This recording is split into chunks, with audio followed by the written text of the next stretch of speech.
Hello buddies, నా పేరు Sai Chand Chilukuri.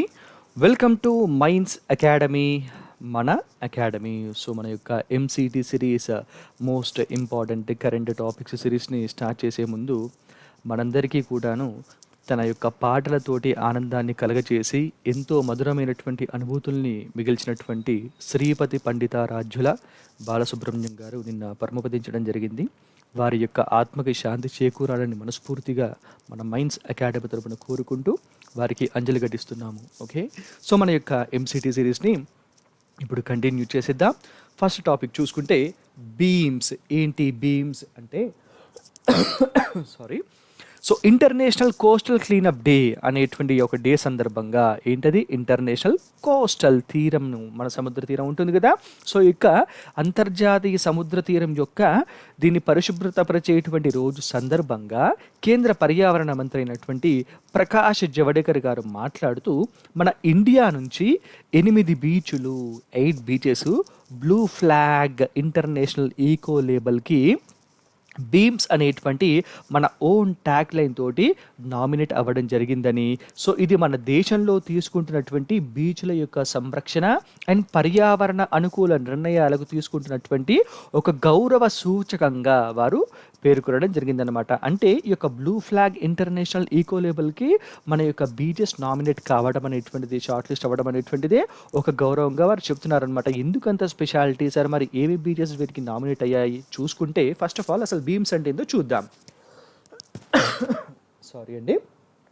ICZM integrated coastal zone management కింద ఈ యొక్క ప్రాజెక్ట్ కింద బీమ్స్ అంటే బీచ్ ఎన్వైరన్మెంట్ యాస్థెటిక్స్ మేనేజ్మెంట్ సర్వీసెస్ అనేటువంటి సొంత మన యొక్క ఇండియా యొక్క సొంత ట్యాగ్ని రూపొందించడం జరిగిందనమాట ఈ యొక్క ICZM అనేటువంటి ప్రాజెక్ట్ కింద.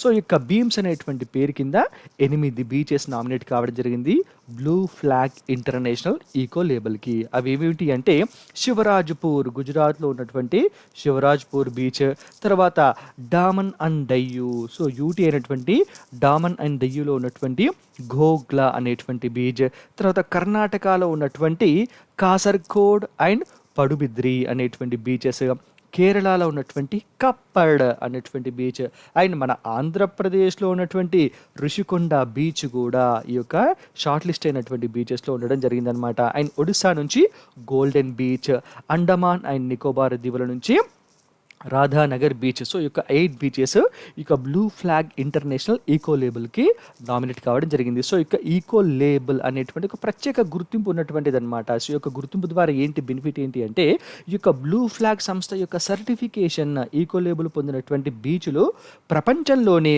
పరిశుభ్రమైనటువంటి బీచ్ల కింద పరిగణిస్తారనమాట. సో చాలా క్లీన్గా ఉంటుంది, మెయింటెనెన్స్ కూడా బాగుంటుంది అనేటువంటిది బయట ప్రజలకు తెలిసినప్పుడు, అంటే విదేశీయులకు తెలిసినప్పుడు ఏమవుతుంది, ఆటోమేటిక్గా టూరిజం అనేటువంటిది డెవలప్ కావడం జరుగుతుంది. దేశీయంగా కూడా ఈ యొక్క పర్యాటక పరిశ్రమ అనేటువంటిది వృద్ధి చెందడానికి ఇది దోహదం చేస్తుందన్నమాట. అండ్ ఈ యొక్క సర్టిఫికేషన్ రావడానికి ఈ సంస్థ బ్లూ ఫ్లాగ్ అనేటువంటి సంస్థ ఎన్విరాన్మెంటల్ ఎడ్యుకేషన్ అండ్ ఇన్ఫర్మేషన్, తర్వాత బాతింగ్ వాటర్ క్వాలిటీ, తర్వాత ఎన్వైరన్మెంట్ మేనేజ్మెంట్ అండ్ కన్జర్వేషన్, తర్వాత safety and services in the beaches అనేటువంటి ఈ యొక్క 4 విభాగాలలో దాదాపు 33 అంశాలను పరిగణలోకి తీసుకుంటుంది. చాలా ఖచ్చితత్వంతో కఠినంగా ఈ యొక్క విషయాల్ని పరిగణలోకి తీసుకొని మరి సర్టిఫికేషన్ ఇవ్వడం జరుగుతుందన్నమాట. ఇది ఒక వాలంటరీ సంస్థ. అందుకోసం అని చెప్పేసి ఈ యొక్క సంస్థ ఇచ్చేటువంటి సర్టిఫికేషన్కి చాలా చాలా వాల్యూ ఉంటుంది. సో ఇది టూరిజం పరంగా కూడాను మన ఇండియా అనేటువంటిది, ఇండియాలో టూరిజం డెవలప్ కావడానికి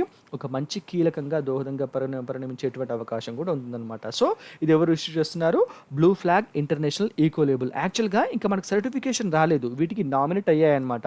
సో సర్టిఫికేషన్ నెక్స్ట్ మంత్ లోపల వచ్చేటువంటి అవకాశం ఉంటుంది. దీనిలో వేటికి వస్తాయనేటువంటిది చూసుకుందాం. సో ఈ యొక్క 8 షార్ట్ లిస్ట్ అయినవి మాత్రం మన ఎగ్జామినేషన్ పాయింట్ ఆఫ్ వ్యూలో ఇంపార్టెంట్. అండ్ వీటిలో మన ఆంధ్రప్రదేశ్ నుంచి ఋషికొండ బీచ్ కూడా ఉండడం జరిగిందనమాట. ఇది మనందరికీ కూడా గర్వకారణం. అంటే మన యొక్క తీర ప్రాంతం చాలా పరిశుభ్రంగా ఉందని చెప్పేసి మనం అనుకోవచ్చు. Okay, next positive pay system. ఏంటి పాజిటివ్ పే సిస్టమ్ అంటే, చెక్కుల విషయంలో జరుగుతున్నటువంటి మోసాలను నిరోధించేటువంటి దిశలో భాగంగా ఈ యొక్క పాజిటివ్ పే సిస్టమ్ పేరుతోటి ఒక కొత్త సిస్టమ్‌ని, ఒక కొత్త వ్యవస్థను మేము తీసుకొస్తున్నాము అని చెప్పేసి RBI reserve bank of India చెప్పడం జరిగిందనమాట. మరి దీని ప్రకారం ఏం చేస్తారంటే ఈ యొక్క చెక్స్ జారీ చేస్తారు కదా! సో, చెక్ జారీ చేసినటువంటి వ్యక్తి ఆ సంబంధిత చెక్కుకు సంబంధించినటువంటి కొన్ని వివరాలను ఎలక్ట్రానిక్ విధానంలో వాళ్ళు ధృవీకరించాల్సి ఉంటుందనమాట. అంటే కన్ఫర్మ్ చేయాలనమాట. అది ఎస్ఎంఎస్ రూపంలో కావచ్చు, లేకపోతే మొబైల్ అప్లికేషన్ రూపంలో కావచ్చు, లేకపోతే నెట్ బ్యాంకింగ్ రూపంలో కావచ్చు, లేదా ఏటీఎం. సో, ఇట్లాంటి వివరాలను ఒక బ్యాంకులకు అందజేయడం అనేటువంటిది చేయాలనమాట. సో, ఇక ఆ అంశాలను వాళ్ళు ఏం చేసుకుంటారంటే మళ్ళీ రీచెక్ చేసుకుంటారనమాట. పునఃపరిశీలన అనేటువంటిది చేసుకున్న తర్వాతనే ఆ చెక్స్‌కి డబ్బు పొందడం అనేటువంటిది ఉంటుందన్నమాట. చెక్‌ల ద్వారా మనం డబ్బును డ్రా చేసుకునేటువంటి ఫెసిలిటీ ఉంటుంది. ఒకవేళ ఈ డీటెయిల్స్ ఏవైనా కూడాను మ్యాచ్ అవ్వకపోతే, ఆ వివరాలు అనేటువంటివి సరిపోలకపోతే కనుక తదుపరి ఏంటంటే నెక్స్ట్ యాక్షన్స్ ఏం తీసుకోవాలి అనేటువంటిది తర్వాత మెన్షన్ చేయడం జరుగుతుందనమాట. సో, ఈ యొక్క వివరాల్ని ఆర్‌బీఐ తెలపడం జరిగింది. అంటే ఈ చెక్కుల ద్వారా జరుగుతున్నటువంటి మోసాల్ని కంట్రోల్ చేయడం కోసమే ఈ యొక్క పాజిటివ్ పే సిస్టమ్ అనేటువంటి ఒక కొత్త వ్యవస్థను తీసుకొని రావడం జరిగింది. RBI reserve bank of India. Okay, మన ఎగ్జామినేషన్ పాయింట్ ఆఫ్ వ్యూలో ఇంపార్టెంట్. ఈ యొక్క పాజిటివ్ పే సిస్టమ్‌ని national payments corporation of India NPCI ఇది రూపొందిస్తుందన్నమాట. ఓకే, నెక్స్ట్ H1B శిక్షణకు దాదాపు 1,105 కోట్ల రూపాయలని కేటాయించడం జరిగింది. ఎవరు అంటే అమెరికా అనమాట. మరి H1B ఎవరికి ఇస్తారు? విదేశీయులకు కదా ఇచ్చేది. అమెరికా ఎందుకు కేటాయిస్తుంది అంటే యాక్చువల్‌గా H1B వీసాలపైన వివిధ రకాల ఉద్యోగాలు చేయడానికి వచ్చేటువంటి మధ్యస్థ, ఉన్నత స్థాయి నైపుణ్యాలు ఉన్నటువంటి వారికి శిక్షణ ఇచ్చేందుకు అమెరికా ప్రభుత్వము దాదాపు 1,105 కోట్లను కేటాయించడం జరుగుతుందన్నమాట. ఎందుకోసం అంటే ఈ యొక్క విదేశీయులు అంటే ఈ యొక్క స్కిల్ ఉన్నటువంటి విదేశీయులందరూ కూడాను ఆ దేశానికి వస్తున్నారు కదా. సో, ఆ దేశానికి వచ్చినప్పుడు అక్కడ ప్రొడక్టివిటీని పెంచడం కోసం వీరు వస్తున్నారు కాబట్టి వారికి మరింత స్కిల్స్‌ని ఇంప్రూవ్ చేయడానికి, మరింత ట్రైనింగ్ ఇవ్వడం కోసం అని చెప్పేసి ఈ యొక్క మనీని కేటాయించడం జరిగిందనమాట. దాదాపు 1,105 కోట్ల రూపాయలు.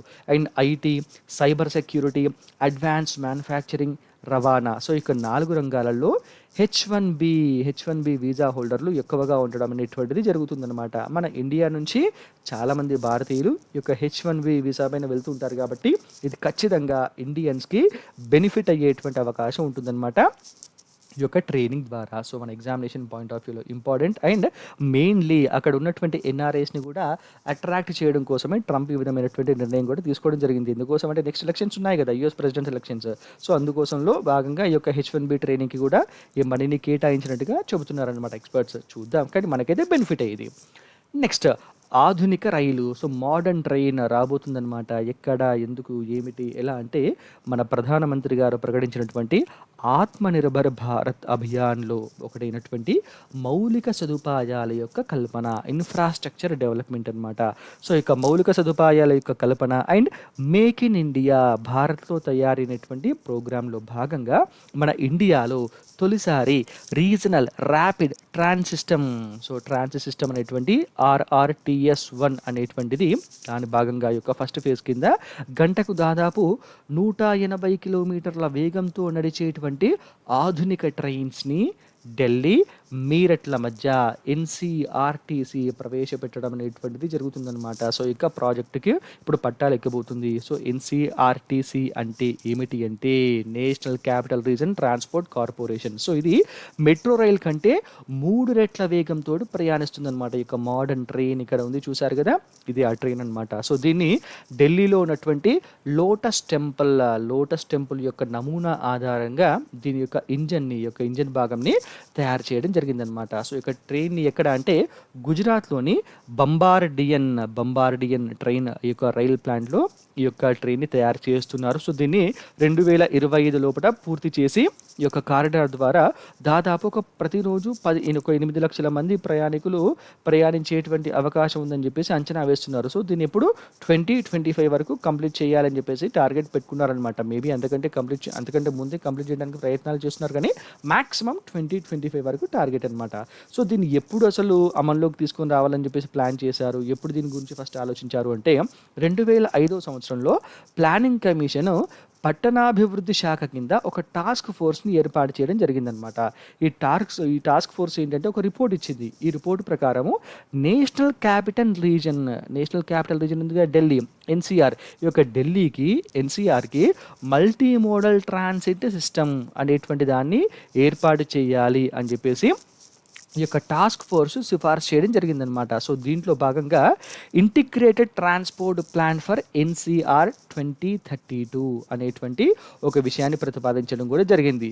ఈ యొక్క ఇంటిగ్రేటెడ్ ట్రాన్స్పోర్ట్ ప్లాన్లో భాగంగా ప్రధానంగా ఏం చెప్పిందంటే ఆర్ఆర్టీఎస్ ద్వారా ఇతర ప్రాంతాలను ఎన్సీఆర్ తోటి కనెక్ట్ చేయడానికి 8 కారిడార్లను సూచించడం జరిగిందనమాట.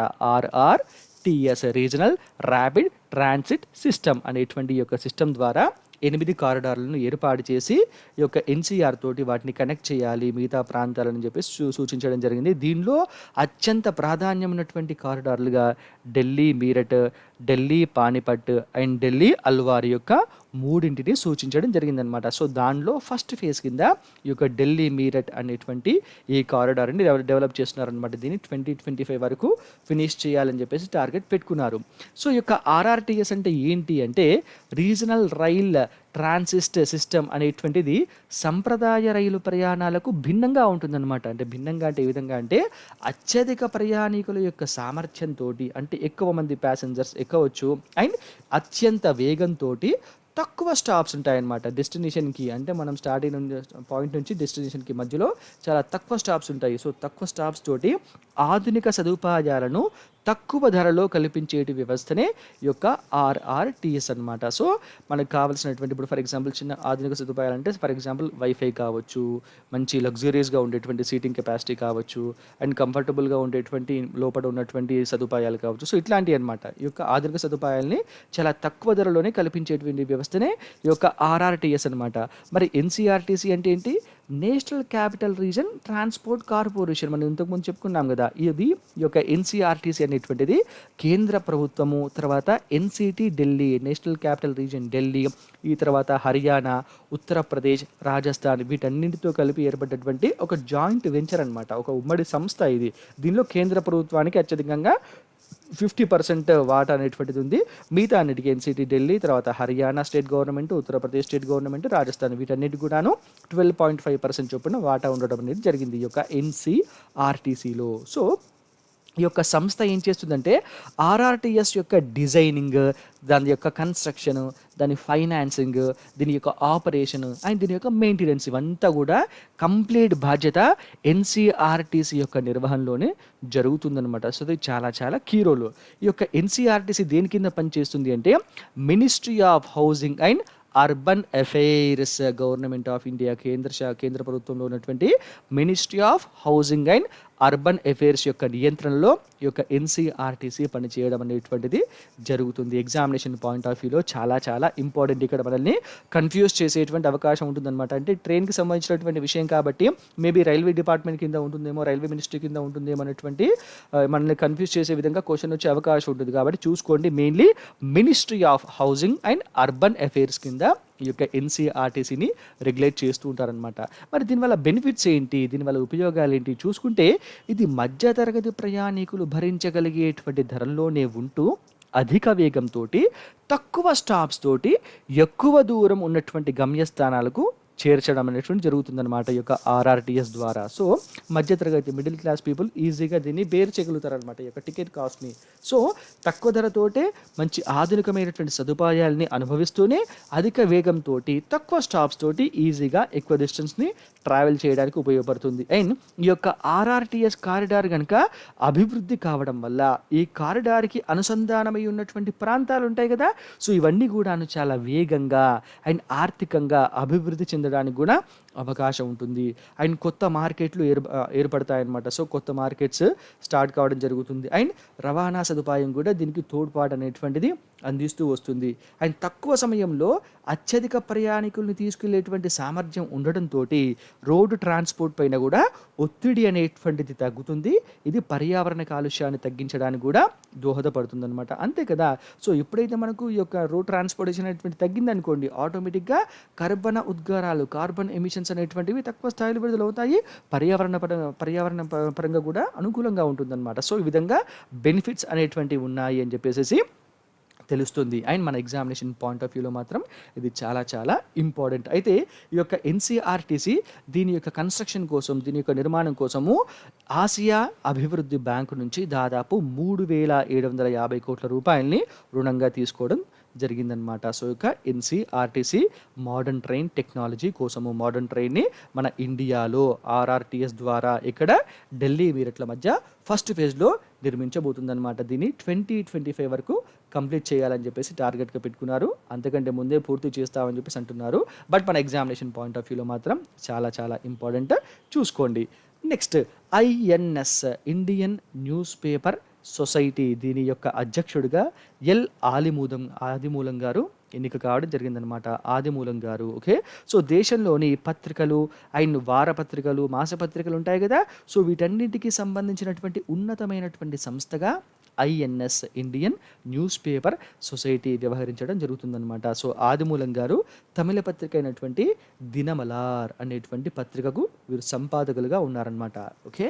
నెక్స్ట్ ఎన్ఎంసి కింద 4 స్వతంత్ర మండళ్ళు ఏర్పాటు కావడం జరిగిందనమాట. సో, నిన్ననే మనము ఈ యొక్క ఎన్ఎంసి గురించి డిస్కస్ చేసుకున్నాం కదా, రీసెంట్‌గా నిన్న నుంచే ఇది మన అమల్లోకి రావడం జరిగింది, ఎన్ఎంసి చట్టం అనేటువంటిది. సో, వైద్య విద్యా పర్యవేక్షణ కోసము మెడికల్ కౌన్సిల్ ఆఫ్ ఇండియా యొక్క స్థానంలో వచ్చినటువంటి ఎన్ఎంసి, నేషనల్ మెడికల్ కమిషన్ కింద 4 స్వతంత్ర మండలను కేంద్రం ఏర్పాటు చేయడం జరిగిందనమాట. ఈ యొక్క అటానమీ ఉన్నటువంటి కౌన్సిల్స్ ఏమేమిటి అంటే under graduate medical education board, post graduate medical education board, medical assessment and rating board, ethics and medical registration board యొక్క 4ంటిని కూడాను ఈ యొక్క ఎన్ఎంసి కింద ఏర్పాటు చేయడం జరిగింది. సో, మనం నిన్న డిస్కస్ చేసుకున్నాం కదా, ఎన్ఎంసికి చైర్మన్గా ఎవరు నియమించబడ్డారు, కామెంట్ బాక్స్లో కామెంట్ చేయండి. అండ్ వీరి యొక్క పదవీ కాలం ఎంత అనేటువంటిది కూడా కామెంట్ చేయండి, చూస్తాను మీకు ఎంతవరకు గుర్తుంది అనేటువంటి విషయం. ఓకే. నెక్స్ట్ ఇండియాపై వొడాఫోన్ గెలుపు. సో, ఇండియా పైన వొడాఫోన్ గెలవడం ఏంటి ఈ విషయంలో అంటే హచిసన్ వాంపోవాకు చెందినటువంటి హచిసన్ వాంపోవా అనేటువంటి కంపెనీకి చెందినటువంటి మొబైల్ ఫోన్ కంపెనీ అనమాట. సో, దీని యొక్క వ్యాపారంలో 67% వాటాను వొడాఫోన్ దాదాపు $1,100 కోట్ల 2007 సంవత్సరంలో కొనుగోలు చేయడం జరిగిందనమాట. మీరు దీన్ని గుర్తుంచుకోవాలంటే హచ్ గుర్తుంది కదా, హచ్ స్థానంలోనే ఇప్పుడు వొడాఫోన్ వచ్చింది కదా, సో వచ్చినప్పుడు కొనుక్కుంది కదా, సో అదే హచిసన్ వాంపోవా అనమాట. సో దీన్ని ఇప్పుడు 2007 సంవత్సరంలో $1,100 కోట్ల వొడాఫోన్ కొనుక్కోవడం జరిగిందనమాట. సో ఇక లావాదేవీకి సంబంధించి 2012లో ఫైనాన్స్ చట్టం అనేటువంటిది ఒకటి చట్టం చేశారనమాట. సో ఈ చట్టం ద్వారా మూలధన లాభాలపైన, సో ఈ యొక్క మూలధన లాభాలపైన దాదాపు 7,990 కోట్లు అండ్ వడ్డీ, అపరాధ రుసుము ఇవంతా కలిపి 22,100 కోట్లు వెనుకటి తేదీకి పన్నును, సో అంతకు ముందు ఉన్నటువంటి తేదీకి పన్నును మన ఇండియన్ గవర్నమెంట్ విధించడం జరిగిందనమాట వొడాఫోన్ పైన. సో ఇక పన్ను నోటీసు ద్వారా భారత్ ద్వైపాక్షిక ఒప్పందాన్ని ఉల్లంఘించింది అండ్ లావాదేవీలు విదేశీ గడ్డపైన జరిగాయి కాబట్టి ఏంటి ఈ యొక్క హచిసన్ వాంపోవాకు అండ్ వొడాఫోన్కు సంబంధించినటువంటి లావాదేవీలు మొత్తం కూడాను విదేశీ గడ్డపైన జరిగాయి కాబట్టి పన్ను వర్తింపు అనేటువంటిది ఈ యొక్క చట్టం ఏదైతే చేశారో 2012లో ఫైనాన్స్ చట్టము, ఈ యొక్క పన్ను వర్తింపు, దీని ద్వారా విధిస్తున్నటువంటి పన్ను వర్తింపు మాకు జరగదు. ఏంటి ఈ యొక్క హచిసన్ వాంపోవాకు అండ్ వొడాఫోన్కు మధ్యలో జరిగినటువంటి ఈ యొక్క ట్రాన్సాక్షన్కి, ఈ యొక్క లావాదేవీకి వర్తించదు అని చెప్పేసి వొడాఫోన్ సవాల్ చేయడం జరిగిందనమాట. దీనిపైన అంతర్జాతీయ మధ్యవర్తిత్వ ట్రిబ్యునల్లో వొడాఫోన్కి అనుకూలంగా తీర్పు చెప్పడం జరిగింది. సో ఇది ఎగ్జామినేషన్ పాయింట్ ఆఫ్ వ్యూలో మేబీ ఇంపార్టెంట్, చూసుకోండి. నెక్స్ట్ క్వీన్ ఎలిజబెత్కి ఆదాయ నష్టము. సో క్వీన్ ఎలిజబెత్కి నష్టం రావడం ఏంటి అంటే బ్రిటన్లో రాజకుటుంబానికి ఉన్నటువంటి అనేక ప్యాలెస్లను సందర్శించేందుకు పర్యాటకుల నుండి వీళ్ళు ఫీజుని వసూలు చేస్తూ ఉండేవారు అనమాట. సో డబ్బులు కట్టిన తర్వాత లోపలికి అంటే ఎంట్రీ టికెట్స్ లాగా అనమాట. సో ఆ విధంగా ఫీజులు వసూలు చేస్తూ ఉండేవారు. కానీ ఈ కరోనా కారణంగా సందర్శకులు మొత్తం చాలా పెద్ద మొత్తంలో తగ్గిపోయారు కదా.